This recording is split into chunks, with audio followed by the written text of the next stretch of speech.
Hey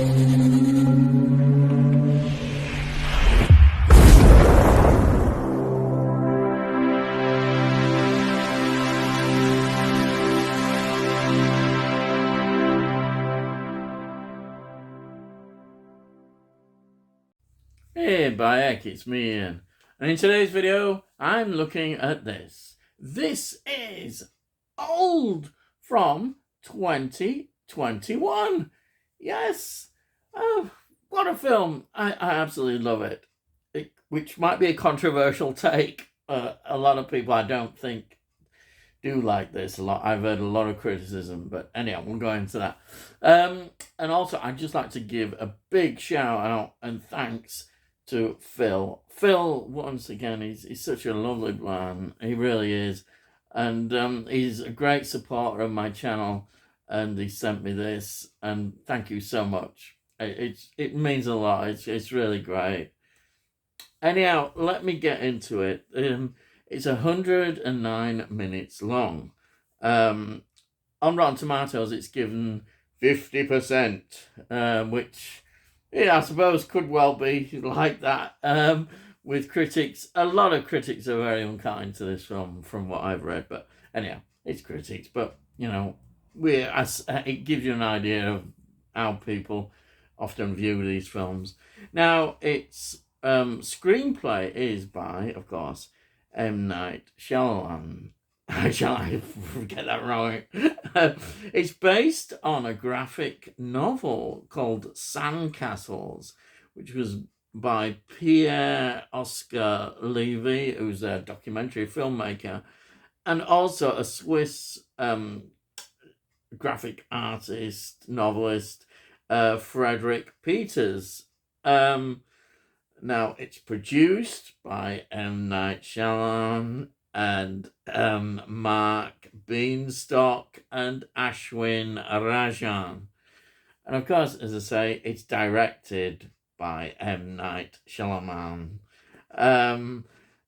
He's got such a wonderful list of films. Again, it splits a lot of people. He's controversial in that sense. Films I'll just pick out, obviously, Sixth Sense, 1999.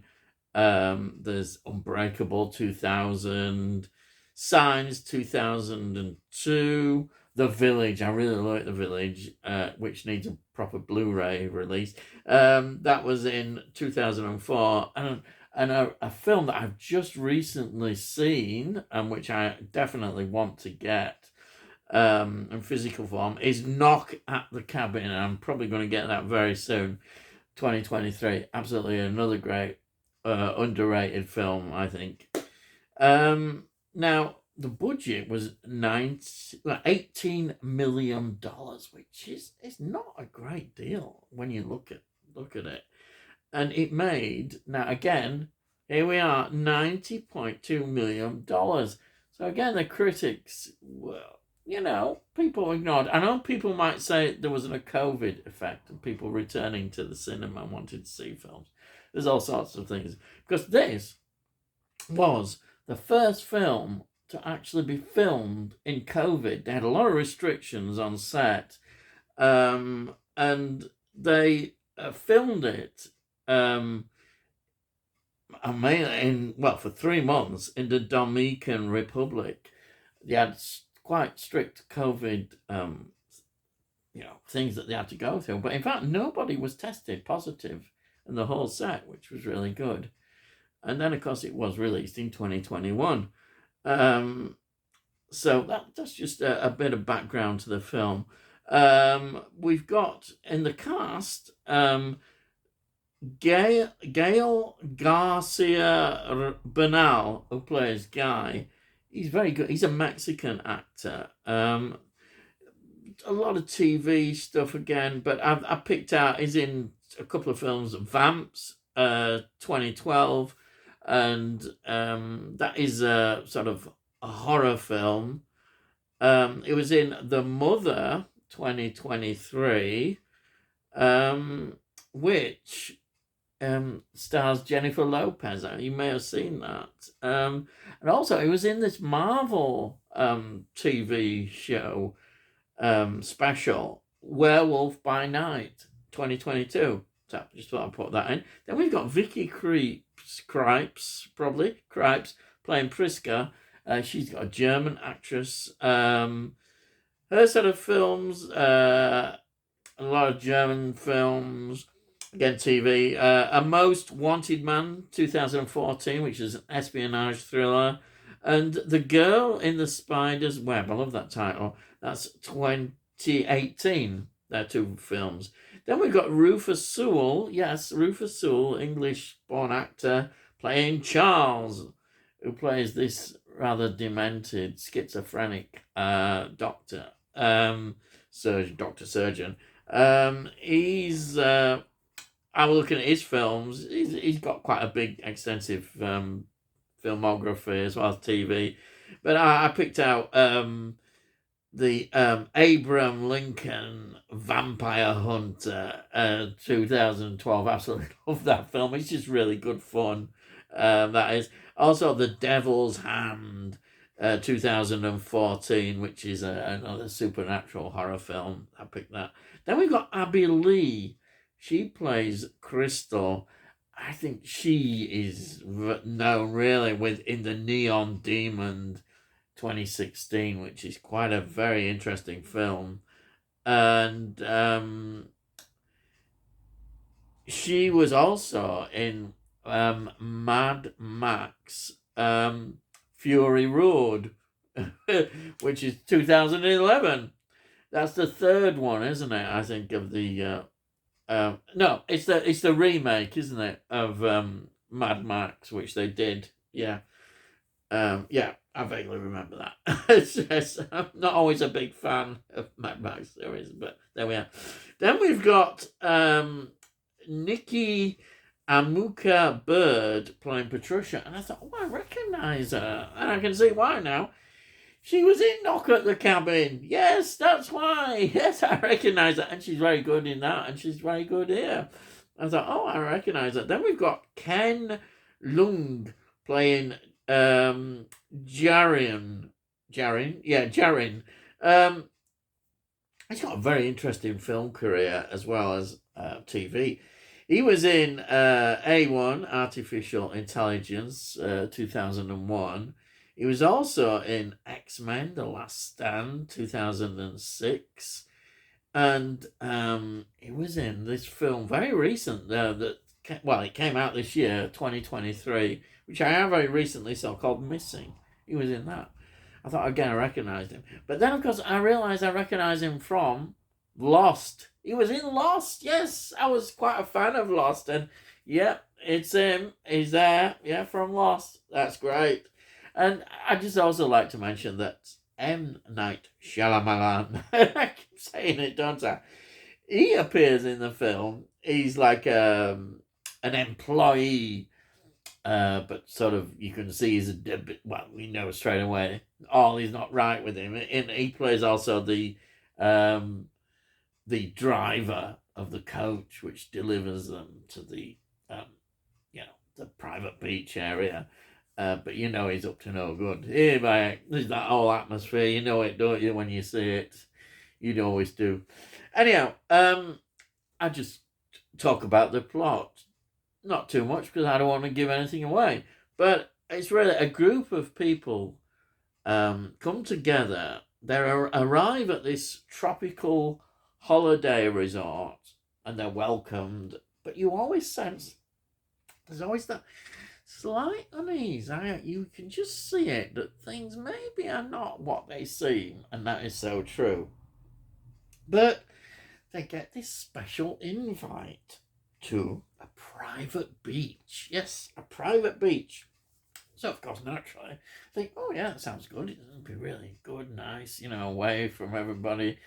But then they go there, the driver delivers them, but it seems in a bit of a rush to go away and not help them take their things to the beach. And also there's a few other people also there that have been invited, so we get that.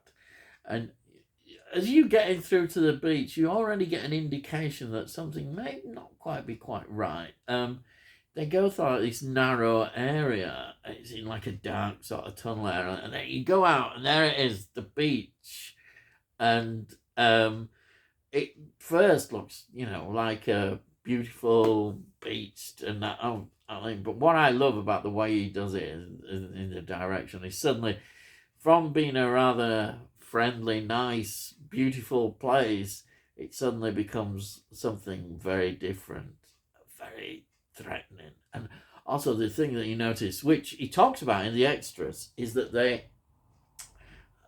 deliberately they took quite a bit of finding, but a beach that had like walls, the cliffs are like walls, and also they did actually build some more walls around there. They wanted it sort of really pressing against them, which really adds something, I think, to what he's trying to achieve in this film about that beach. As I said, a transformation of the beach is always interesting to see, as of course, as the story develops, we learn more about the characters and the transformations in them, literally, in terms of aging, and also mentally. We learn a lot about the characters, and this is what the beauty of it is. I know there's been criticism of the dialogue and some of the acting.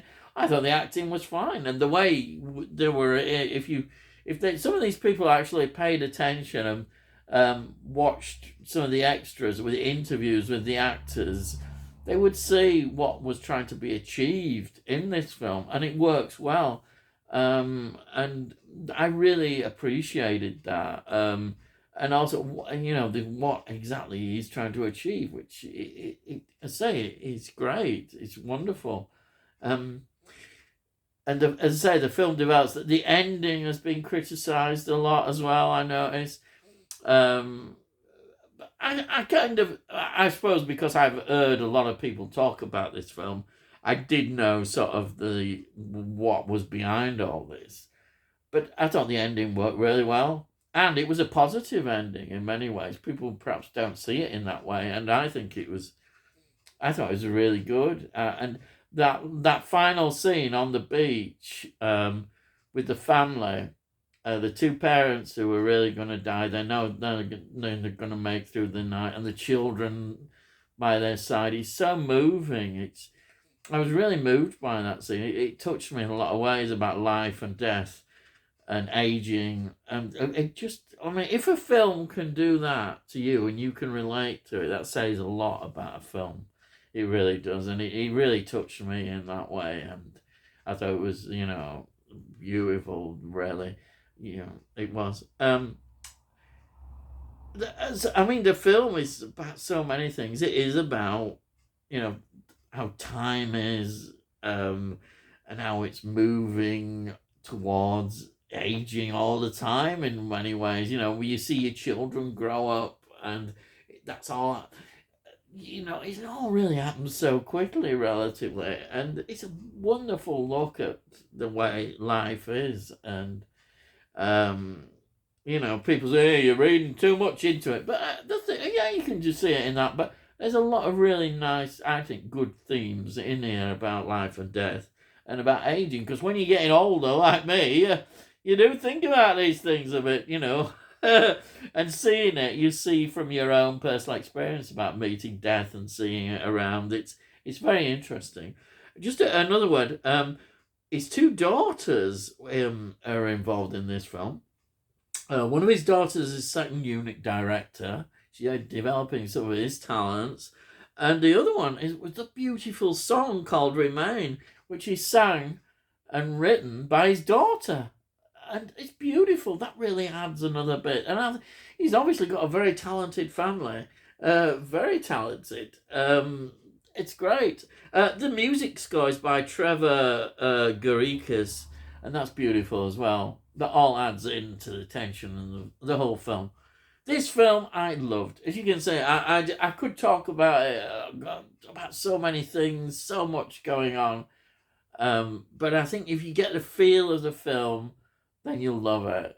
But maybe not everybody will see it like I do. I just see it as I see it, how it affects me personally, as at all levels, enjoyment level. Yeah, some films are like that. You enjoy them, and you don't see things perhaps as deep, but it doesn't matter. And this one, I combined both. I enjoyed the film as a sci-fi horror thriller, you can call it, as well. And the notorious twists in the endings people keep going on about and get cross about. Why, I don't know, but they do. And both this and Knock at the Cabin, I think, are beautiful ends. They've got a heart to them, which, again, a lot of people miss that. When you get in these CGI kind of films sometimes, because this isn't CGI stuff again, and the makeup and everything, it's all done wonderfully, fantastic. It's got a heart, and that's what I loved about it. So there it is. Thank you, Phil, so much for sending this. Really, thank you so much. And here it is on the 4K. There it is. Fantastic. And the extras. Watch the extras. And the deleted scenes as well, which add a bit more to it. There's the inside. And it's the same. And all the extras. And then that's Phil's note I've put in there. And there's the 4K and the Blu-ray. Beautiful set. If you get a chance to watch this film, then enjoy it. I did. But I know you can't please everybody. That's it. So, all I gotta say really now is I've finished. I've stopped going on. Yes. So if you're new to the channel, please subscribe. And if you like this video, please give it a like. It helps with algorithms and all that kind of stuff. Also, if you've got any comments, please put your comments down. I love to read your comments. I do. And it all costs notes. So there you are. So all I have got to say is I'll see thee again.